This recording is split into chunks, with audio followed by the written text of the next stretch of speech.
What is up, everybody? Welcome back to another video. As you can see, we're in my garage, got the barn wood and all that jazz. Pretty cool, pretty cool.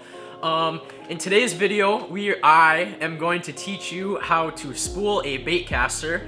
I don't want to spoil the future video that I'm going to be making here in the next couple of days, but basically today I acquired this new baitcaster. It is a White Bird by Favorite Fishing, I believe is the name of the thing. It's by Favorite, but I'm pretty sure the exact name is the White Bird.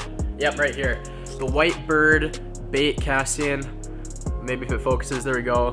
The White Bird Baitcasting combo. Pretty cool.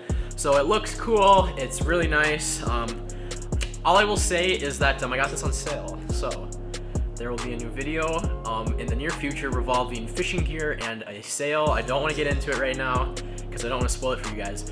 But basically in today's video, I'm going to be teaching you how to spool one of these things, how to spool a baitcaster.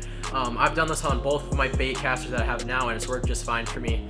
So hopefully it'll work for you. So first we're going to start off by taking the tags off. Have my handy dandy scissors right here. So I'm just going to snip the tags off. You know, that's kind of a obvious thing you have to do. So once you have your tags off, I'm gonna trim this really quick. I'll probably take this off eventually, I'm not quite sure. But trim that, kind of just gives it a little extra support, make sure it's all tight. And then you have your bait caster.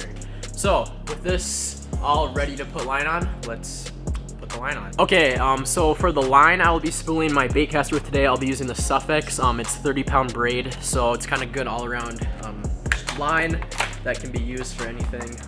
So yeah, that's what I'll be putting onto it today. I have I believe the color is moss green is the color that it goes by. So I don't know, I mean color doesn't really, line color, I don't know if that's really important, but if you're wondering, I'm using moss green. Okay, so to start it off, I'm gonna kind of just do my best to make this look good when I film. To start it off, you have to thread the line through the eyes on the rod. So basically you start up here at the top and you work all of them down. This is really bad. All the way down. They have them all the way down to the bottom. So let's do that right now.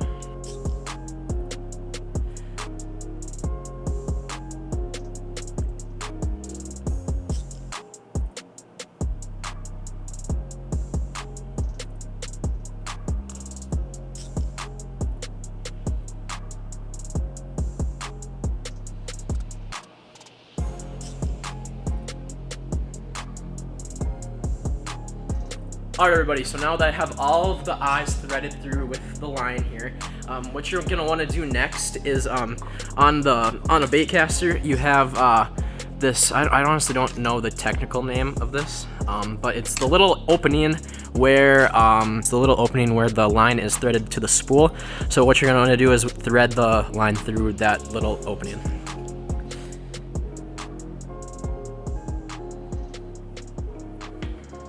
Okay, so once you have that through the opening right here, you are going to, I'm gonna actually move the camera so you can see this part because this is a little tricky. I mean, it's kind of different for all baitcasters. So hopefully this will sit right.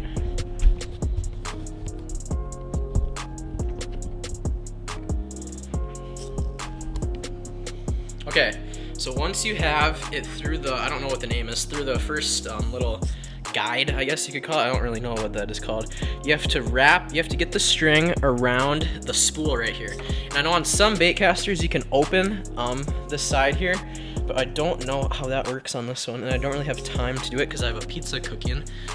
So we're just gonna do what I found is helpful to get this through. To start, you're gonna need a pair of, get this in the frame, you're gonna need a pair of tweezers.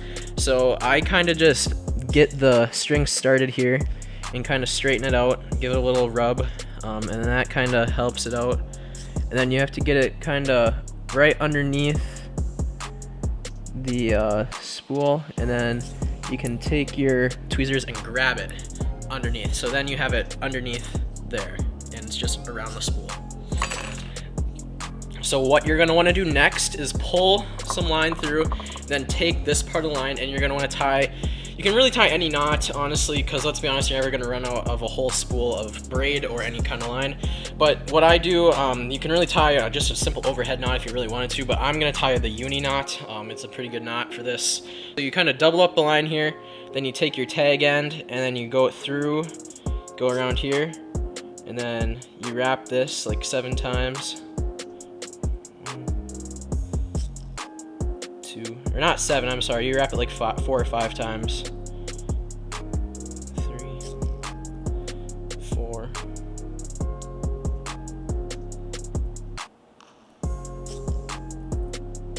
5. So you wrap it 5 times, and then you pull it tight, and it should cinch down like so. And then if you give it a good pull, there we go. Perfect. It's cinched down. I really don't know how well you can see all this, so I'm sorry if this is a botch, but it's cinched down here. Let me make sure that it's all perfect. Okay, yeah, so you can kind of see, yeah, so it's cinched down just perfect. And then what you can do is cut your tag end off, but make sure you don't cut it too close to the, oh shoot, make sure you don't cut it too close to the knot itself, or else it will ruin the knot. You have to start over. So, oh shoot, don't do what I just didn't cut. Oh wait, no, I'm fine. I'm fine. I thought I cut my main line. So just cut right. The scissors sucks, so you just cut that off. Then you give it another good pull just to make sure it's tight. Now what I like to do is I like to grab a piece of electrical tape. I like to grab a little piece of electrical tape, and I put a little bit over the knot just to give it that extra secureness. It just helps, I guess, if you were to run down, if you were to run out of all of your line on the spool, you would have this piece of tape to secure it. But the chances of you doing that are slim to none. So I just put a piece of electrical tape over the knot itself, and then with that, you are ready to reel. So once you have your line all ready to go, and don't get tangled like I did, hold on, let's pause. There we go. So once you have your line all ready to go, you just sit back, relax, and reel. And then what I like to do, I kind of like to keep tension, grabbing the string above the, right above the reel here, and just kind of keep tension, make sure it gets evenly strung, and then it just kind of goes. So you just keep reeling.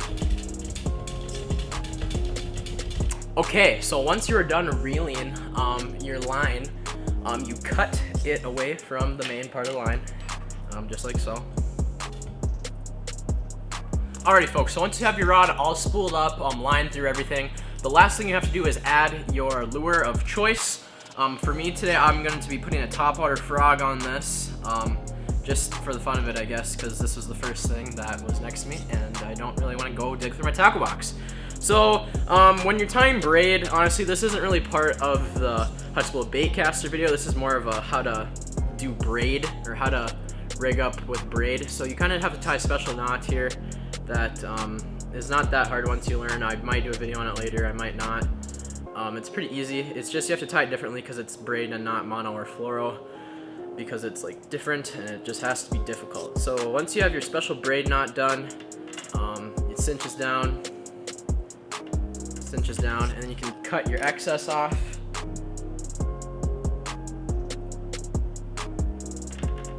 And boom. Well, that's where we're gonna end today's video, how to spool a baitcaster and set one up. I can definitely do more videos on how to rig stuff up and poles and all that, so if you want to see some more videos along those lines, drop a comment down below and let me know.